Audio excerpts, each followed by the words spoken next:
Comment ranger une doudoune?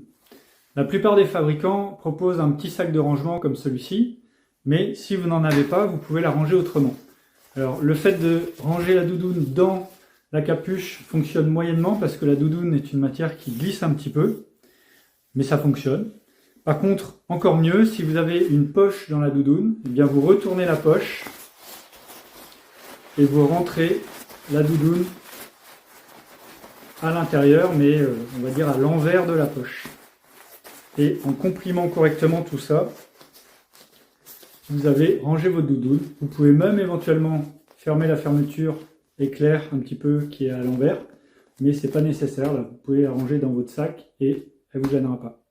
Pour plus d'astuces sur le voyage nature, rendez-vous sur le blog Besoin d'aventure et téléchargez vos guides gratuits. Les voies vertes en France et en Europe sont de superbes itinéraires pour vous initier au voyage à vélo ou pour voyager à vélo avec des enfants. Alors les plus connues, les plus importantes s'appellent des Eurovélos. Vous avez par exemple l'Eurovélo 1 qui démarre en Bretagne, qui passe par Nantes, qui longe toute la côte atlantique française et qui continue en Espagne.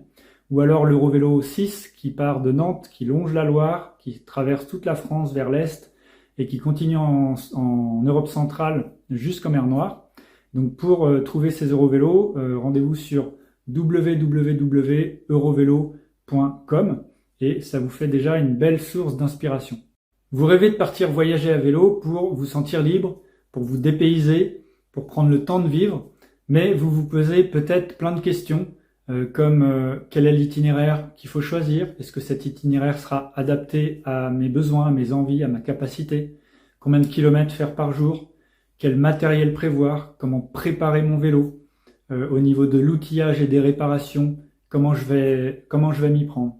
Si vous vous posez toutes ces questions, ma formation Voyage à vélo mode d'emploi devrait vous plaire. Si vous êtes intéressé, rendez-vous sur le blog Besoin d'aventure, inscrivez-vous à la newsletter ou alors demandez-moi un des guides gratuits et je vous tiens au courant. Comment avoir de l'eau fraîche à vélo même en plein été? Eh bien c'est très simple, vous prenez votre bidon, vous le remplissez d'eau.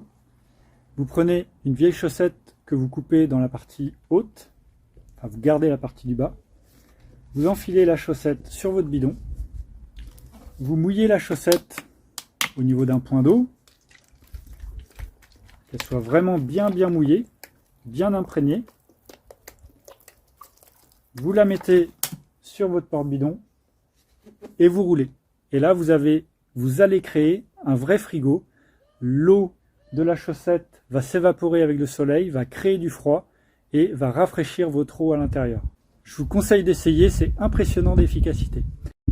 En voyage à vélo, le rétroviseur est plus important que le casque. Alors ok, c'est un petit peu exagéré de dire ça, mais franchement, si on doit m'obliger à choisir entre le rétroviseur et le casque, eh bien honnêtement, je choisis le rétroviseur.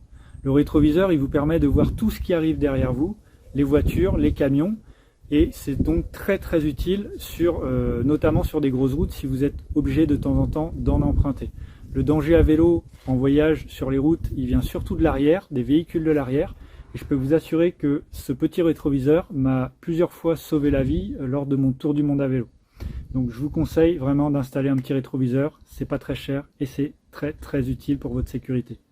En voyage à vélo, je vous recommande fortement d'installer des cale-pieds sur vos pédales. Alors vous pensez peut-être au cale-pied automatique du cycliste sportif avec des chaussures un peu spéciales avec lesquelles il est difficile de marcher et puis des cale-pieds qui ne sont pas forcément toujours faciles à débloquer quand on n'a pas l'habitude. Mais vous n'êtes pas obligé d'installer ça, vous pouvez tout simplement mettre un simple cale-pied comme celui-là en plastique, donc un calage avant en plastique et du coup vous pouvez utiliser n'importe quel type de chaussure. Donc c'est quelque chose de très efficace qui fait gagner en confort et qui est facile à utiliser. Donc c'est vraiment ce genre de cale-pied que je vous recommande. En voyage à vélo, une béquille est quasiment indispensable. En tout cas, ça vous facilite énormément la vie. Parce que c'est pas toujours facile de poser son vélo contre un arbre ou un poteau, d'autant plus que charger avec des sacoches, ce sera encore moins facile de le faire tenir. C'est toujours un petit peu galère de devoir le coucher à terre quand on n'a pas de support pour pouvoir l'installer. Et croyez-moi, pour prendre des affaires dans vos sacoches quand votre vélo est à terre, c'est vraiment galère. Alors que là, quand vous êtes avec une béquille, vous avez accès à toutes vos affaires très facilement. Donc vraiment, je vous recommande de mettre une béquille, donc une béquille arrière ici, pas au niveau des pédales. Comment régler la longueur d'une pagaie en kayak de mer? Alors vous avez deux types de pagaies, soit des pagaies fixes, donc il faudra acheter la bonne longueur au moment de l'achat, soit des pagaies réglables, donc vous pourrez l'adapter pour plusieurs personnes. Quoi qu'il en soit, pour bien régler votre pagaie, il y a une astuce assez simple, c'est de lever le bras, de passer la main par-dessus, et vous devez pouvoir plier la première ou la deuxième phalange, bras tendu, au-dessus de la pagaie. Si je suis comme ça, ma pagaie est beaucoup trop grande. Si je suis avec beaucoup plus que la main par-dessus, ma pagaie est un peu trop petite. La bonne longueur, c'est première, deuxième phalange qui vient sur le dessus de la pagaie. Pour plus d'astuces sur le voyage nature, rendez-vous sur le blog Besoin d'aventure et téléchargez votre guide gratuit. Savez-vous qu'une pagaie de kayak de mer a un sens d'utilisation? Alors si je la prends dans le bon sens, voici ma pale de gauche, donc avec la pointe de la pale en haut et un côté biseauté sur le bas. Pale de droite, pareil, pointe en haut et côté biseauté sur le bas. Si je la prends dans le mauvais sens, ça va me donner l'inverse. Je vais avoir la pointe de la pale sur le bas et le côté biseauté en haut. Ça, c'est pas bon.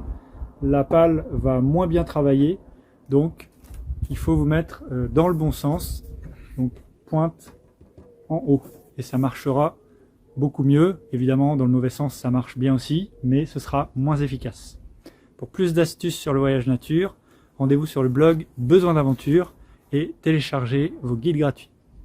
Comment amarrer un bout de remorquage sur un kayak de mer? Alors, vous avez le bout de remorquage que vous allez mettre autour d'une ligne de vie.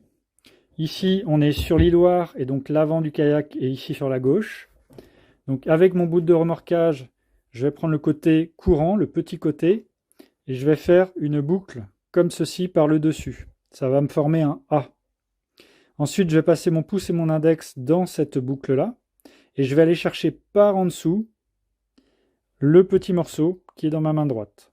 Et je vais venir mettre en double ce petit morceau dans la boucle. Et je serre l'ensemble. Et là, j'ai un nœud qui est costaud, mais qui est largable.